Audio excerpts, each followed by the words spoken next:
Now filling the Polyscience LM6 mini chiller is rather simple. We use propylene glycol.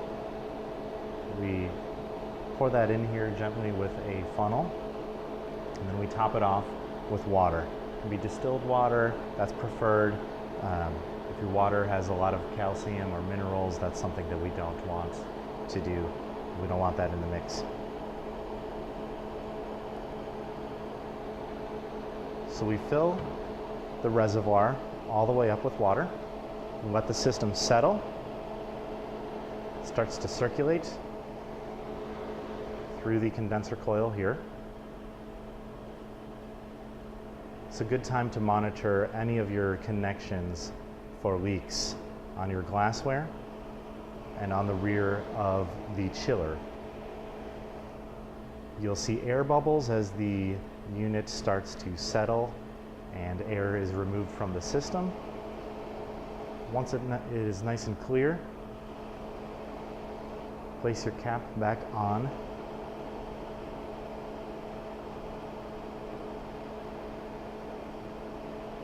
Allow the unit to get down to temperature.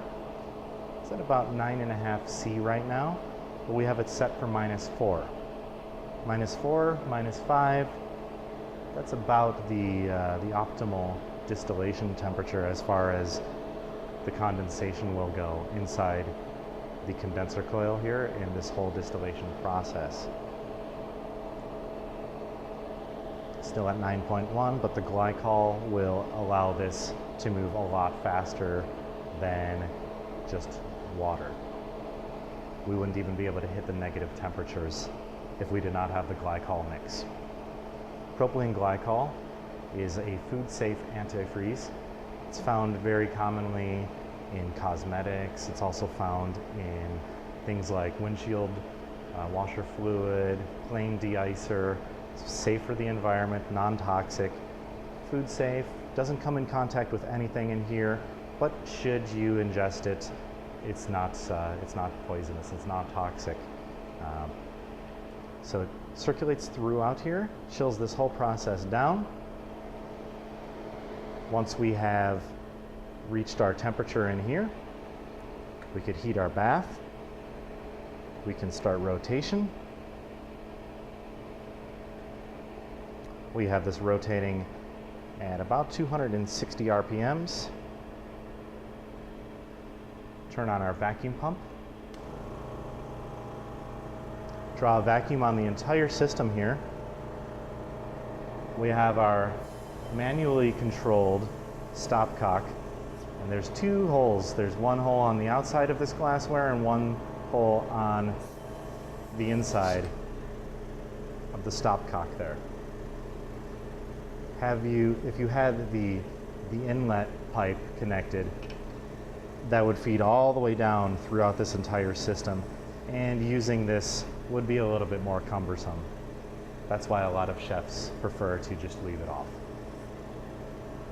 We can hold vacuum by rotating it so that these holes do not line up. We can break vacuum. We can shut the vacuum pump off to break vacuum that way as well. And as you can see, if you can easily remove it, you've broken vacuum. Since distillation is such a lengthy process, it's good to break vacuum every once in a while. Smell, get the aroma, take a small taste, pour it into a vial or a pipette, get a small taste, because this is such a lengthy process. You don't want to spend hours and not have the right result.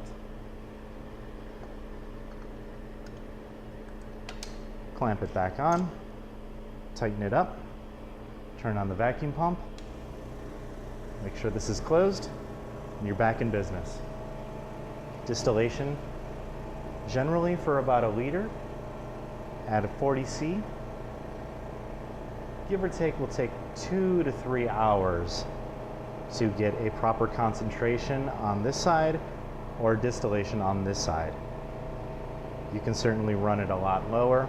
You can bring your vacuum level a little bit lower as well. Simply just open it ever so gently on the stopcock here.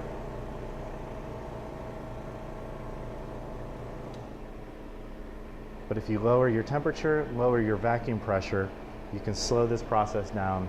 Some chefs prefer to have a nice gentle distillation that can take upwards of 6, 7, 8 hours. Most distillations, however, 2 to 3 hours is typical for about a liter.